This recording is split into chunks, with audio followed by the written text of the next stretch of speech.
Dans la vie, j'ai eu deux modèles.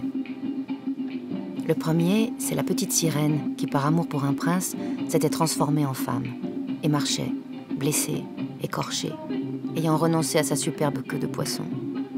Des princes, j'en ai eu plein. Et des blessures aussi, quand je marchais des nuits entières, dévorée par les rues, les trottoirs, la faim, la peur. Le deuxième modèle, c'est la chèvre de Monsieur Seguin. La petite chèvre qui s'est battue héroïquement une nuit entière contre le loup pour se coucher enfin à l'aube, épuisée, dans sa belle fourrure blanche tachée de sang, pour mourir.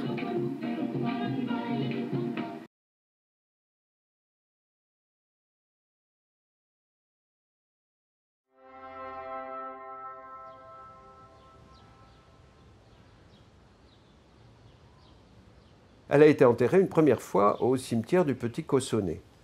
Bon, moi la première chose qui m'a paru bizarre, c'était que la tombe n'était pas droite. La tombe était un peu comme ça, c'est-à-dire que la tombe dépassait.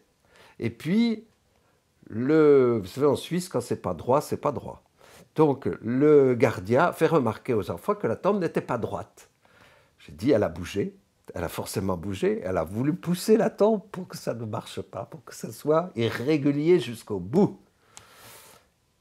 Bref, après, elle a été admise au cimetière des Rois en tant que personnalité de Genève. Cette revanche posthume qu'elle a désirée, hein, c'était un de ces espèces de rêves de sa mégalomanie iconoclaste de fin de vie. Je ne peux pas dire non plus, pour moi, je comprenais totalement le sens de ce dernier bras d'honneur, sinon doigt d'honneur à la bonne société helvète, calviniste, qu'elle haïssait.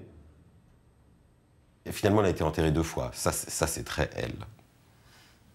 Plus qu'un doigt d'honneur ou un bras d'honneur, moi j'y vois une espèce de manière, au contraire, peut-être un peu moins anarchiste et révoltée, et un peu plus intégrée de dire « j'existe et la cause que je représente existera ».